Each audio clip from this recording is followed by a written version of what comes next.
नमस्कार दोस्तों, study mentor में आपका स्वागत है।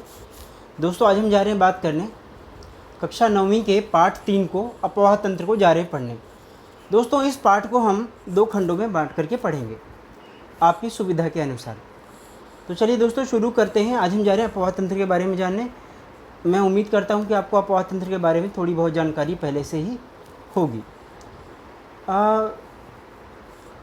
दोस्तों, आपके स्क्रीन के ऊपर मैंने पहले से ही कुछ चीज़ों को हाईलाइट कर रखा है जो आपके लिए बहुत ही ज़्यादा महत्वपूर्ण है। अभी इस पार्ट में हम फर्स्ट पार्ट को पढ़ रहे हैं, ठीक है।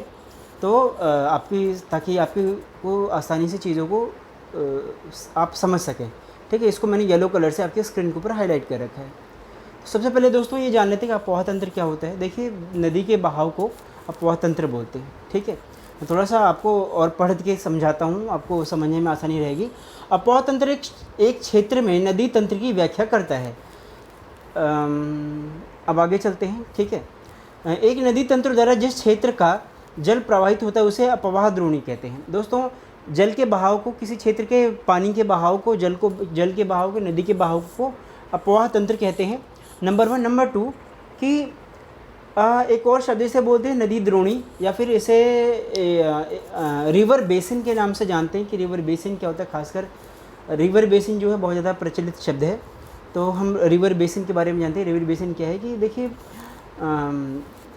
थोड़ा सा सबसे पहले मैं आपको थोड़ी सी बातें समझा देता हूँ रिवर बेसिन क्या है। देखिए दोस्तों, जो नदी का जो क्या कह सकते हैं उसको, जो नदी की जो भरण क्षमता होती है ना, यानी नदी अपने किसी से इलाके तक पानी की उपलब्धता को पहुंचाती है, उसे नदी द्रोणी के नाम से जाना जाता है।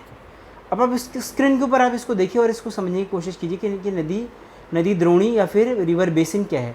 यहाँ पे आपको एक धारा अ है और दूसरी तरफ धारा ब है, यानी धारा ए और धारा बी। तो जो लाल रंग का एक अलग बेसिन है और जो ब्लू वाला है, यानी जो नीले रंग का है, वह एक अलग बेसिन है।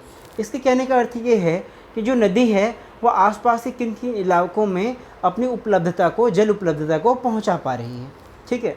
उसके बीच में एक और शब्द है जिसे बोलते हैं जल विभाजक। जल विभाजक जो है दो नदियों के रिवर बेसिन को बांटने का काम करता है। दोस्तों, उम्मीद करता हूँ कि आपको समझ में आ गया होगा। मैं थोड़ा सा पढ़ देता हूँ, ठीक है।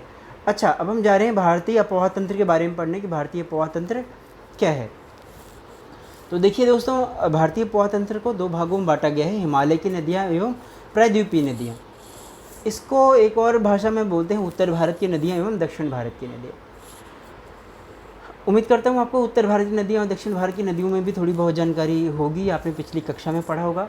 मैंने एक बात और आपको बताई थी कि आपको हमेशा जब भी भूगोल को पढ़ना है या फिर भूगोल को समझना है तो आपको एटलस की सहायता लेनी बहुत ही ज़्यादा ज़रूरी है। कोई भी आप एक अच्छी सी एटलस ले लीजिए, चाहे आप ऑक्सफोर्ड की एटलस ले लीजिए, वो भी बहुत अच्छी है, और या फिर ओरिएंट लॉन्ग की एक एटलस आती है, वो भी बहुत ही अच्छी एटलस है, आप उसको ले सकते हैं। चलिए तो दोस्तों आगे चलते हैं। हिमालय नदी तंत्र के बारे में जा रहे हैं जानकारी लेने कि हिमालय नदी तंत्र क्या है। सबसे पहली बार मैं आपको मैप दिखा देता हूँ, इससे ना आपको थोड़ी आसानी रहेगी। हाँ, ये आपके स्क्रीन के ऊपर भारत का मानचित्र है, नक्शा है। फिर आप इसको एकदम ध्यान से देखिए, ठीक है।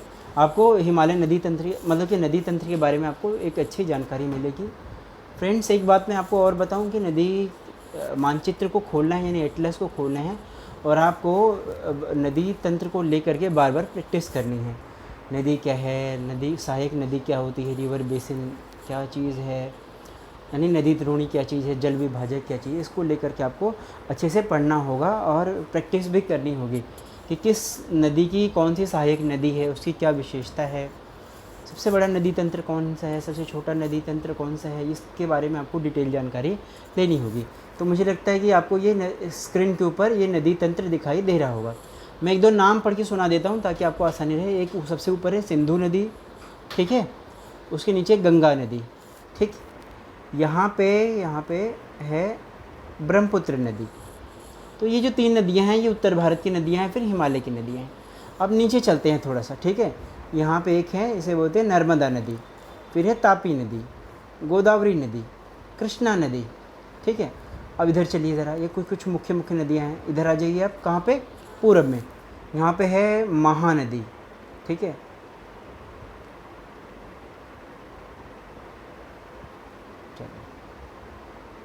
कावेरी नदी।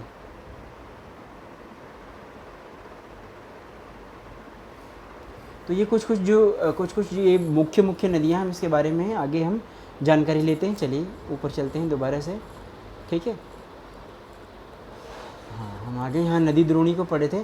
अब हम जा रहे हैं बात करने भारत के अपवाह तंत्र के बारे में। हिमालय की नदियाँ, हमने दो बात की थी, नदियों को दो भागों में बांटा, हिमालय की नदियाँ एवं प्रायद्वीपीय नदियाँ। इसे उत्तर भारत की नदियों और दक्षिण भारत की नदियों के भी नाम से जाना जाता है। अब हम जा रहे हैं हिमालय नदी के तंत्र के बारे में बातें करने। मैं थोड़ा सा आपके स्क्रीन के ऊपर येलो कलर से मैंने हाईलाइट कर रखा है, इसको थोड़ा सा मैं पढ़ देता हूँ आपकी सहजता के लिए। हिमालय एवं प्रायद्वीपीय नदी एक दूसरे से भिन्न है। हिमालय की अधिकतम नदियाँ 12 मासी नदियाँ, यानी हिमालय जो नदियाँ हैं वो सदा नीरह हैं, यानी 12 महीने वो बहती रहती हैं, वो कभी भी सूखती नहीं हैं, ठीक है। इसमें वर्ष भर पानी रहता है, क्योंकि इन्हें वर्षा के अतिरिक्त ऊंचे पर्वतों से पिघलने वाले हिम द्वारा भी जल प्राप्त होता है। यानी जो हिम है, जो बर्फ़ है पहाड़ों के ऊपर, वो भी पिघलती है और इसके द्वारा इन नदियों को जल की उपलब्धता होती है, यानी जल प्राप्त होता है। हिमालय की दो प्रमुख नदियाँ सिंधु तथा ब्रह्मपुत्र पर्वतीय श्रृंखला के उत्तरी भारत से निकलती हैं। इन नदियों ने पर्वतों को काट करके गार्जों का निर्माण किया है। हिमालय की नदियाँ अपनी उत्पत्ति के स्थान से लेकर के समुद्र तक एक लंबे रास्ते को तय करती हैं। ये अपने मार्ग में ऊपरी भागों में तीव्र अपरदन क्रिया करती हैं। ज़रा आप इस चित्र को देखिए दोस्तों। मैं सबसे पहले आपको बता दूं गॉर्ज क्या होता है। अभी एक शब्द आया था गॉर्ज करके, ठीक है। तो देखिए, जब नदी जाती है, नदी अपने रास्ते से बहती है, तो वहाँ पे वी आकार की घाटी का निर्माण करती है, इस प्रकार इस प्रकार इस प्रकार इस प्रकार। तो जो सबसे पहली बार निर्माण करती है, यानी जब नदी, मान लीजिए ये मैदान है और नदी इसको, ये मैदान है, नदी इसको काट रही है इस प्रकार से। तो जब ये मैदान है और नदी इसको काट रही है, तो सबसे पहली बार जिस स्थलाकृति का निर्माण होता है उसे बोलते हैं गॉर्ज। ये है, आप स्क्रीन पे देखिए हाथ को मेरे, इसे बोलते हैं गॉर्ज। ये थोड़ा और फैल गया तो इसे बोलेंगे कैनियन, और ये अगर और ज़्यादा फैल गया इसे तो इसे बोलेंगे वी आकार की घाटी। ये है गॉर्ज, ये है कैनियन और ये है वी आकार की घाटी।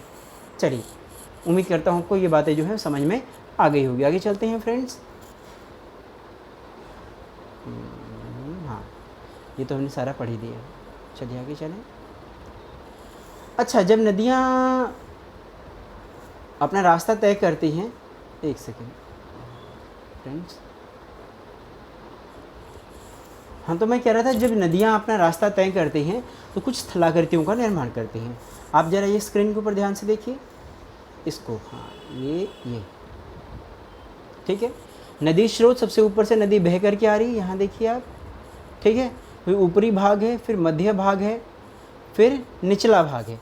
तो इसमें कुछ ढेर सारी स्थलाकृतियों का निर्माण करती हैं। सबसे पहली बार जब नदी बाहर अपने उद्गम केंद्र से, उद्गम क्षेत्र से आगे निकलती है, तो सबसे पहली बार वो गॉर्ज का निर्माण करती है। गॉर्ज बाद कैनियन का निर्माण, फिर वो वी आकार की घाटी। तो गॉर्ज, कैनियन, वी आकार की जो घाटी है नदी की ऊपरी भाग में, यानी युवावस्था में, इसे युवावस्था भी बोलते हैं, नदी ऊपरी भागों में इनका निर्माण करती है। उसके बाद वो मध्य भाग में आती है, यानी नदी जो अब नीचे को आ गई है, मैदानी भागों में। मैदानी भागों में जब आती है तो वहाँ पे वह, ये देखिए, सर्पाकार मोड़ का निर्माण करती है। दिख रहा है आपको सर्प के समान? तो इसे मियांडर बोलते हैं फ्रेंड्स, ठीक है। तो जब नदी मैदानी भागों में आती है तो वहाँ पे अपने साथ में मियांडर का निर्माण करते हैं। मियांडर को सर्पाकार मोड़ के नाम से भी जाना जाता है। उसके बाद मैदानी ही भागों में नदियाँ जो गोखुर झील का निर्माण करती है। ये देखिए आप, इसे अंग्रेज़ी में ऑक्सबो लेक बोलते हैं, हिंदी में गोखुर झील बोलते हैं। इसके अलावा इसे और भी कई नामों से जाना जाता है, जैसे कुंडल झील बोलते हैं, इसको छाड़न झील बोलते हैं, और भी 2-4 नाम हैं क्षेत्रीय भाषाओं में, ठीक है। तो चलिए आगे चलते हैं, ठीक है। अच्छा, मियांडर को विसर्प भी बोलते हैं, सर्पाकार मोड़ भी बोलते हैं, मियांडर तो बोलते हैं। उसके बाद जब ये नीचे आती है, अब निचली अवस्था में, यानी अपनी अवस्था में जब नदी आती है तो वहाँ पे डेल्टा का निर्माण करती है, और डेल्टा का निर्माण और जाकर के सागर से मिल जाती है, ठीक है। डेल्टा का जब वो निर्माण करती है तो नदी जो है उसकी जो गति है वो बहुत ज़्यादा धीमी हो जाती है, ठीक है, क्योंकि उसके साथ में क्या होते हैं, सेडिमेंट्स होते हैं। सेडिमेंट यानी क्या कहते हैं सेडिमेंट्स को?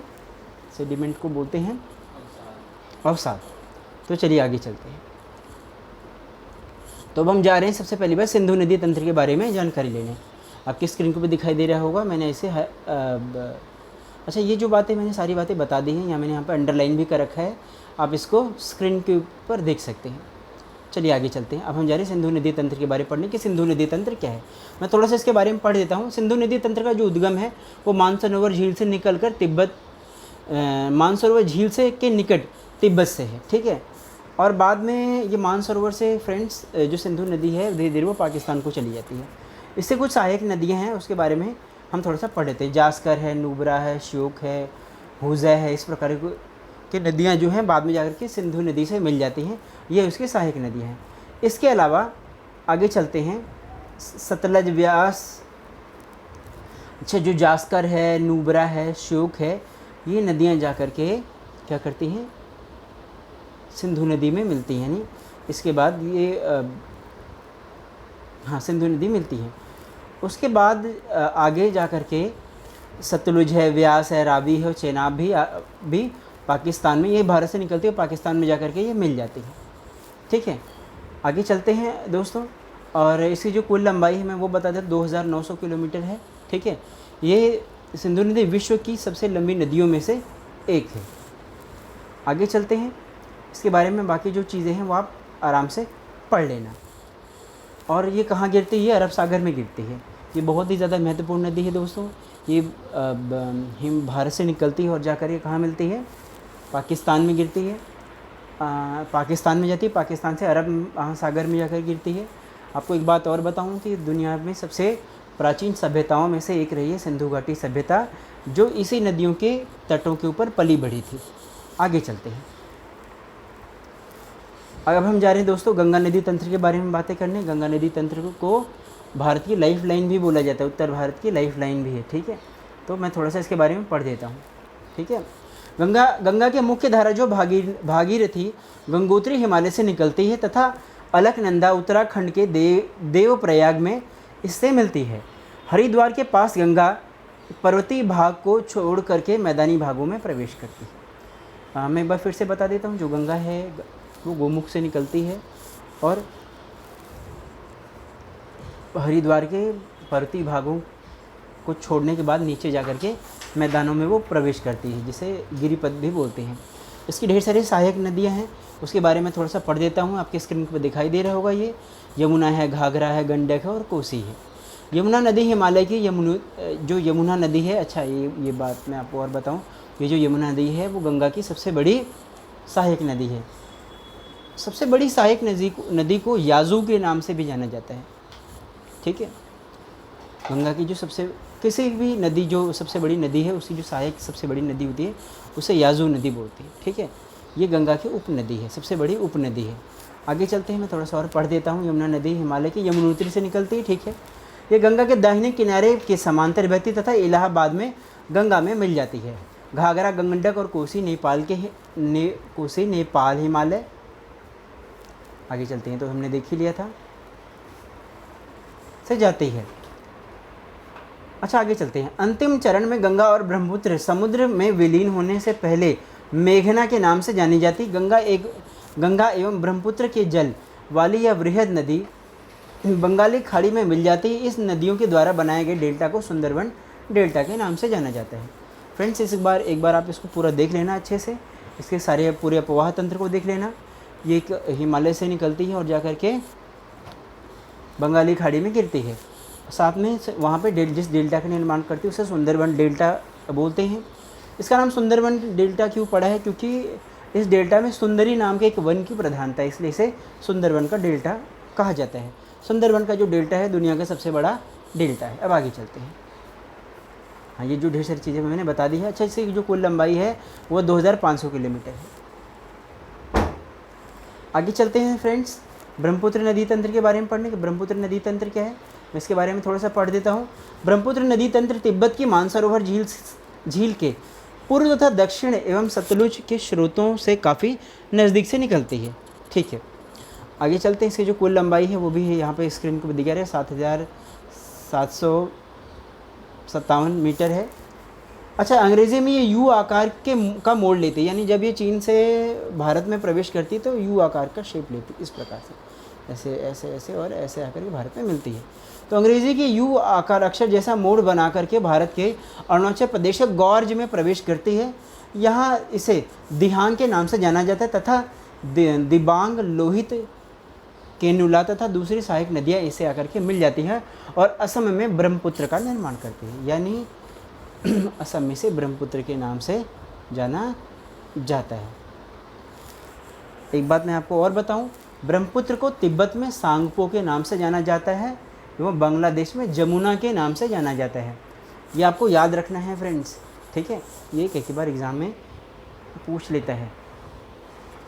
चलिए तो आगे चलते हैं।